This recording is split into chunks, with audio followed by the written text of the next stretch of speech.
నమస్కారం అండి.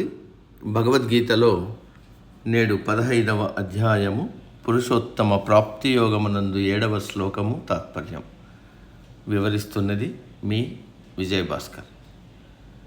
మమైవాంశో జీవలోకే జీవభూత సనాతనః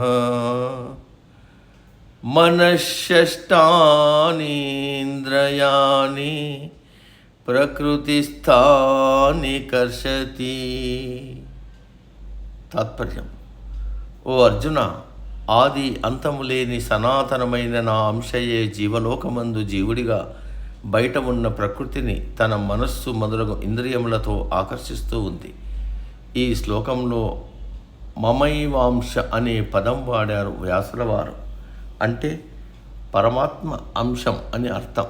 ఇక్కడ అంశ అంటే పరమాత్మలో ఒక ముక్క అని కాదు. పరమాత్మ అంటే అఖండ చైతన్యము, విశ్వ చైతన్యం. సూర్యుడు ఆకాశంలో వెలుగుతున్నాడు. మన ఇంట్లో గది చీకటిగా ఉంది. మనం ఒక అద్దం తీసుకుని సూర్యుడు ఎదురుగా పెడితే సూర్యుడు ఆ అద్దంలో నుండి ప్రతిఫలించి సూర్యుని కాంతి గది లోపల గోడ మీద పడి గది అంతా వెలుగుతో నిండిపోతుంది. అద్దం పగిలిపోగానే ఆ కాంతి పోతుంది. పరమాత్మ యొక్క అఖండ చైతన్యము యొక్క ప్రతిబింబమే మనలో వెలిగే ఆత్మ చైతన్యం. ఆ ఆత్మ చైతన్యం మనోబుద్ధి అహంకారాలతో కలిసి జీవ చైతన్యంగా మారి ఈ ప్రకృతిలో కలిసిపోయింది. ఈ శరీరం పడిపోగానే, అంటే అద్దం పగిలిపోగానే జీవ చైతన్యం పోతుంది. అఖండ చైతన్యం మాత్రం అలాగే ఉంటుంది. అంశ అంటే పరమాత్మ యొక్క ప్రతిబింబ చైతన్యం అని అర్థం చేసుకుంటే ఈ శ్లోకం చక్కగా అర్థమవుతుంది. పరమాత్మ సనాతనుడు, అంటే చాలా కాలం నుండి ఉన్నాడు. ఆయనకు ఆది అంతము లేదు, నాశము లేదు. ఆ పరమాత్మ తన అంశ అంటే ఆత్మస్వరూపుడుగా ప్రతి జీవిలోనూ ప్రతిబింబముగా వెలుగుతున్నాడు. ఈ ఆత్మస్వరూపమే మనలో మనసు, బుద్ధి, అహంకారము, చిత్తము పేర్లతో ఈ ప్రపంచంలో వ్యవహరిస్తూ ఉంటుంది. కళ్ళు, ముక్కు, చెవులు, చర్మము, నాలుక అనే ఇంద్రియముల ద్వారా బయట ప్రపంచంలోని వస్తువులను చూస్తుంటుంది, వింటుంది, ఆస్వాదిస్తుంది, అనుభవిస్తుంది. కాబట్టి పరమాత్మ అన్ని జీవులలో ఆత్మస్వరూపుడుగా ప్రతిబింబముగా వెలుగుతున్నాడు. ఆ ఆత్మస్వరూపమే జీవాత్మ. పరమాత్మ, జీవాత్మ వేరు కాదు, రెండూ ఒకటే. ఇరువురు సనాతనులే, నిత్యులే, అవ్యయులే. కానీ వచ్చిన చిక్కల్లా జీవుడు ఈ దేహం, దానిలోని ఇంద్రియములు చేసిన పనులన్నీ తాను చేస్తున్నట్టు భ్రమ చెందుతున్నాడు, తన మీద ఆరోపించుకుంటున్నాడు. ఇదే మాయ. ఈ మాయలో పడటానికి మనోబుద్ధి అహంకారాలు ప్రధాన పాత్ర వహిస్తున్నాయి. జీవుడు మనోబుద్ధి అహంకారాలుగా మార్పు చెంది ప్రాపంచిక వ్యవహారాలలో మునిగి తేలుతున్నాడు. అన్నీ నేనే చేశాననుకుంటూ కర్తృత్వ భావనతో ఉన్నాడు. నిజానికి బంగారం అంతా ఒకటే, కానీ చైను, వంకి, వడ్డానం, జూకాలు ఇలా రకరకాల రూపాలు ధరించి ఊరిస్తుంటాయి. మనం వాటిని చూసి మోజుపడుతుంటాం. అలాగే కుండలో ఉన్న ఆకాశం కుండ ఆకారంలో ఉంటుంది. కుండ పగిలిపోతే అనంత ఆకాశంలో కలిసిపోతుంది.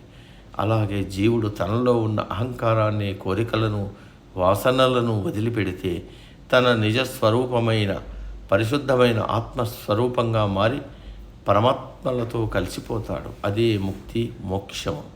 కాబట్టి మనం అందరం సకల జీవరాశులలో పరమాత్మ ఆత్మస్వరూపుడుగా ఉన్నాడని గ్రహించి అందరి పట్ల సమానభావం కలిగి ఉండాలి. ఒకరు ఎక్కువ, ఒకరు తక్కువ అనే భేదభావం విడిచిపెట్టాలి. రాగద్వేషములు, సుఖదుఖములు, శీతోష్ణాలు కేవలం మన భావన తప్ప నిజం కావు. ఒకదాని వెంట మరొకటి వస్తుంటాయి, పోతుంటాయి అనే నిజం తెలుసుకోవాలి. వాటికి లొంగిపోకూడదు. తన నిజస్వరూపం పరమాత్మ కాబట్టి పరమాత్మ ధ్యానంలో నిమగ్నం కావాలి. అహంకారం వదిలిపెట్టి మనసును ఆత్మయందు ఉంచాలి. అప్పుడు అపరిమితమైన ఆనందాన్ని, శాంతిని పొందుతాడు. హైదరాబాదు నుండి అమెరికా వెళ్ళిన వాడు తిరిగి హైదరాబాద్ ఎలా తిరిగి వస్తాడో, ఆ పరమాత్మ నుండి వచ్చిన మనం అందరూ మరలా ఆ పరమాత్మను చేరుకోవడానికి నిరంతరం ప్రయత్నం చేయాలి. అమెరికాలో ఉండే సుఖాలను, అందాలను అనుభవిస్తూ మనం ఎక్కడి నుండి వచ్చామో అది మర్చిపోకూడదు. అమెరికాలో మనం ఉండాల్సిన సమయం పూర్తి కాగానే గెంటి వేస్తారు. అలాగే ఈ శరీరంలో మనం ఉండాల్సిన కాలం పూర్తి కాగానే ఈ శరీరం మనలను గెంటి వేస్తుంది. ఆ గెంటించుకునే లోపల మనం పరమాత్మను చేరుకునే ఏర్పాట్లు చేసుకోవాలి.